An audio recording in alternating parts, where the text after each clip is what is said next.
यादव समाज ने हमेशा इस देश के लिए, चाहे 62 की लड़ाई हो, चाहे 65 की लड़ाई हो, 71 की हो, या इस देश में रोज जिस तरह की घटनाएं होती रहती है आतंकवाद की, हमेशा अपना बलिदान दिया है, अपने शौर्य का परिचय दिया है। परंतु उसको एक सैनिक पहचान जो अहीर रेजिमेंट के रूप में मिलनी चाहिए थी, वो आज तक नहीं मिल पाई। हाँ, अगर सरकार हमारी मांग नहीं मानेगी तो हम हाईवे को भी जाम करेंगे और अपनी मांग मंगवाने के अंतिम छोर तक जाएंगे, जहां तक हम अपना मतलब बलिदान दे सकते हैं। चाहे हमारी जान की बाजी लगे, हम उसको पूरा करेंगे। देश में कोरोना बढ़ रहा है, इस वक्त ये कहीं ना कहीं सही होगा, भीड़ इकट्ठा करेंगे। अब ये कोरोना तो लंबा चलने वाला है, लेकिन समाज की जो मांग है उसको भी तो उठाना पड़ेगा। अहीर रेजिमेंट की मांग 70 साल पुरानी मांग, ऐसे तो चलता रहेगा, लेकिन हमें अपनी मांग को लोगों की जान से खिलवाड़ करेंगे क्या? कोई जान से खिलवाड़ नहीं करेंगे। हम समाज की जायज मांग है, लंबित मांग है, पुरानी मांग है, इसको पूरा करने का प्रयास करेंगे। ये स्पेशल कोई कांधे पर नाम का मैटर नहीं है, ये मान सम्मान हक अधिकार की लड़ाई है। जिस तरह से किसान अपने 1 साल के धरने पर सरकार को झुकाने में कामयाब हुए, 3 कृषि कानून वापस लेने पड़े, इसी तरह सरकार को आने वाले समय में हमारे धरने की ताकत का एहसास करवाएंगे। नमस्कार, मैं तनुज पांचाल और आप देख रहे हैं लोकहित न्यूज 24। 100 दिन की पंचायत चुनाव यात्रा के बीच आज हम पहुंचे सिकोपुर गांव में। यहाँ पर एक अनोखा ही मुद्दा हमें मिला है, क्योंकि किसान आंदोलन अभी अभी खत्म हुआ है। उससे कहीं ना कहीं नुकसान या फायदा हुआ है, नहीं हुआ है, इस बात की पुष्टि हम तो करते नहीं है। लेकिन यहाँ एक और मुद्दा अब शायद देश में उठ सकता है। ये मुद्दा है अहीर रेजिमेंट का, क्योंकि अहीर समाज के लोगों ने ये मांग की है कि अहीर रेजिमेंट भी बनाई जाए। अब इस पर क्या होगा आगे, इसी पर बात करने के लिए अहीर रेजिमेंट के पदाधिकारी हमारे बीच मौजूद है। सबसे पहले सर, आपका नाम बताइए। मेरा नाम विजय यादव है। अच्छा जी सर, ये क्या अहीर रेजिमेंट क्या है वैसे? देखिए, भारतीय सेना में लगभग सभी जातियों की, क्षेत्र की रेजिमेंट बनी हुई है जी। और अहीर समाज, यादव समाज का योगदान भारतीय सेना में सबसे ज्यादा रहा है। परंतु दुख ये है कि आज तक अहीरों की कोई रेजिमेंट नहीं बनाई गई है और अहीरों को ये पीड़ा भी है। और पिछले 70 दशक से हमारे बड़े बुजुर्ग और हमारे जो भी साथी थे, वो इस मांग को निरंतर उठाते रहे हैं।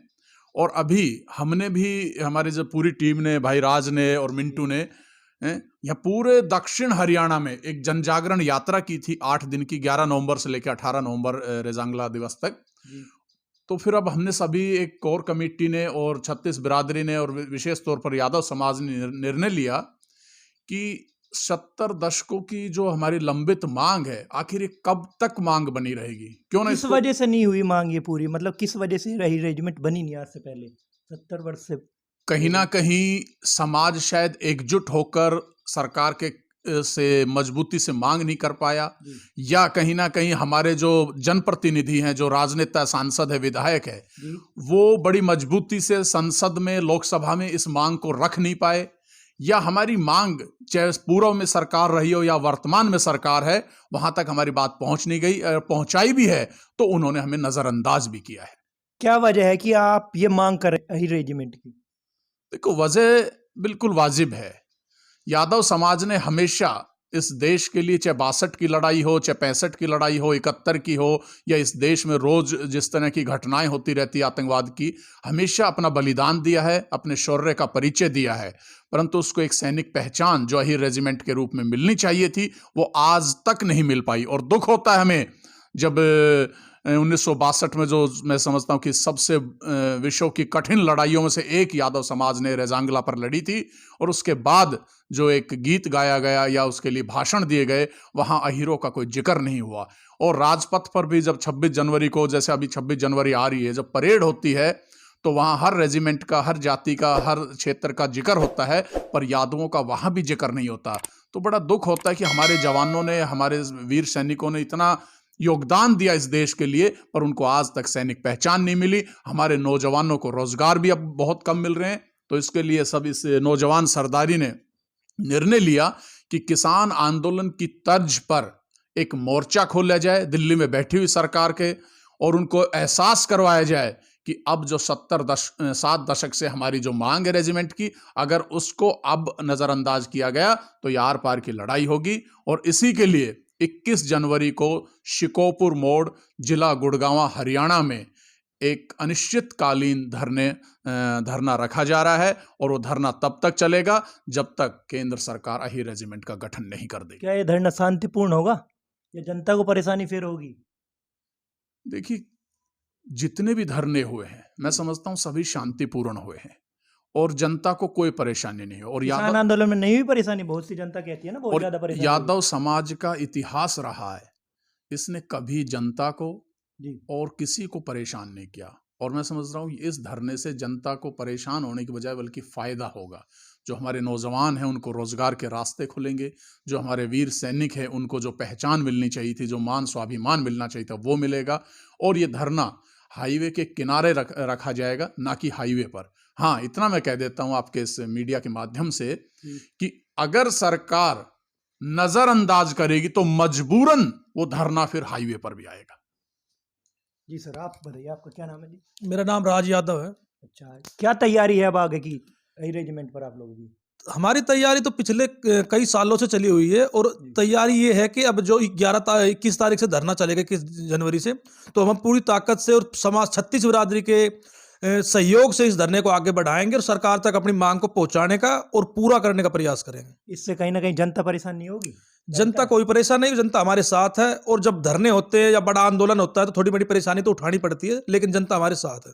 अभी ये सर कह रहे थे कि हाईवे को भी जाम किया जाएगा, तो हाँ, अगर उसमें सरकार जनता हमारी मांग नहीं मानेगी तो हम हाईवे को भी जाम करेंगे और अपनी मांग मंगवाने के अंतिम छोर तक जाएंगे, जहां तक हम अपना मतलब बलिदान दे सकते हैं, चाहे हमारी जान की बाजी लगे, हम इसको पूरा करेंगे। देश में कोरोना बढ़ रहा है इस वक्त, ये कहीं ना कहीं सही होगा? आप भीड़ इकट्ठा करेंगे? अब ये कोरोना तो लंबा चलने वाला है, लेकिन समाज की जो मांग है उसको भी तो उठाना पड़ेगा। हीर रेजिमेंट की मांग 70 साल पुरानी मांग है और ये बीमारी तो आती है जाती। किसान आंदोलन के समय में भी ये कोरोना पूरे पीक पे था, जो दूसरी लहर थी, तो ऐसे तो चलता रहेगा, लेकिन हमें अपनी मांग को लोगों की जान से खिलवाड़ करेंगे क्या? कोई जान से खिलवाड़ नहीं करेंगे। हम समाज की जायज मांग है, लंबित मांग है, पुरानी मांग है, इसको पूरा करने का प्रयास करेंगे। क्या शांतिपूर्ण धरना होगा? शांतिपूर्ण धरना होगा, बिल्कुल शांतिपूर्ण। और जब तक सरकार नहीं मांगेगी, जब तक ये धरना चलेगा, चाहे इसमें 1 साल लगो, 2 साल लगो, 3 साल लगो, ये धरना उठने वाला नहीं है। जी सर, बहुत सर, क्या नाम है आपका? मेरा नाम मिंटू यादव मुकदम है, मैं मोहम्मदपुर अहीर से हूँ। क्या तैयारी है आप लोगों की रेजिमेंट में? हमारी तैयारी इसमें पूरी है और शांतिपूर्ण तरीके से हम अपना आंदोलन करने वाले हैं। आने वाली 21 जनवरी और 21 तारीख को हम लोग अपना जो उसके फुटपाथ होता है, नेशनल हाईवे जो 8 है उससे साइड में होता है, उस पर बिल्कुल शांतिपूर्ण अपने आंदोलन करेंगे। धरना रखा जाएगा और कोरोना काल के जो नियम है उनका पूरा पालन किया जाएगा। कोई कानूनों के साथ कोई खिलवाड़ नहीं किया जाएगा। क्यों जरूरत पड़ी है वैसे ही रेजिमेंट? जैसा कि विजय भाई ने बताया, ये बरसों पुरानी लंबित मांग है, युवाओं के रोजगार से जुड़ा मुद्दा है। ये स्पेशल कोई कांधे पर नाम का मैटर नहीं है, ये मान सम्मान हक अधिकार की लड़ाई है। क्यों युवाओं को अपनी मेहनत के बलबूते पर नहीं चाहिए कोई भी लोग? देखो, अगर फिर सबकी या तो तोड़ दो या फिर सबकी जोड़ दो। हमारे साथ ही ये ऐसा क्यों, हमें क्यों अलग फाड़ा गया है? अगर भाई हमारी रेजिमेंट नहीं है, बाकी सभी जातियों की है। ये खुद सरकारें और ये मैं कहूँगा कि सरकारों का ही जो है, जो हमारे साथ जातिवाद कर रही है। तो अब क्या कहना चाहेंगे सरकार से आगे? देखिए, मेरे को बिल्कुल एग्जैक्ट जो प्लान है वो हम आपको 21 तारीख को बता देंगे। बाकी बड़े भाई विजय यादव है, ये आपको पूरा प्लान बताएंगे, हमारी क्या रूपरेखा है और कहाँ कहाँ से लोग आएंगे, वो बड़े भाई विजय यादव आपको बताएंगे विस्तार। जी सर, क्या प्लान है आगे? देखिए, प्लान बिल्कुल सीधी और स्पष्ट है जी कि शिकोपुर मोड़ पर NH8 पर 21 जनवरी 2022 से धरना शुरू होगा। अनिश्चितकालीन धरना शुरू होगा। वहाँ लोगों की बैठने की और जलपान की पूरी व्यवस्था होगी और हम पूरे देश भर के यादवों से 36 बिरादरी से आह्वान करना चाहता हूँ आपके इस मीडिया के माध्यम से कि अहीर रेजिमेंट की इस मांग को ज़्यादा से ज़्यादा आप सहयोग समर्थन करें और धरना स्थल पर पहुँचे। और हम पूरा भरोसा है हमें कि जिस तरह से किसान अपने 1 साल के धरने पर सरकार को झुकाने में कामयाब हुए, 3 कृषि कानून वापस लेने पड़े, इसी तरह सरकार को आने वाले समय में हमारे धरने की ताकत का एहसास करवाएंगे। सरकार को झुकना पड़ेगा और अहीर रेजिमेंट का गठन करके हमारे युवाओं के रोजगार के रास्ते खोलने होंगे और हमारे जो सैनिक पहचान है, जो कांधे पर अहीर रेजिमेंट लिखा जाए, वो स्वाभिमान भी हमें मिलेगा। चलो सर, बहुत बहुत धन्यवाद। अब देखना होगा कि आने वाले 21 तारीख को रेजिमेंट पर क्या होगा, मतलब इस धरने पर लोग आएंगे या नहीं, और आगे इस पर क्या होगा, क्या सरकार इनकी बात सुनेगी या नहीं सुनेगी, और सुनेगी तो कब तक सुनेगी। गुरुग्राम से लोकहित न्यूज़ 24 के लिए तनुज पांचाल की रिपोर्ट।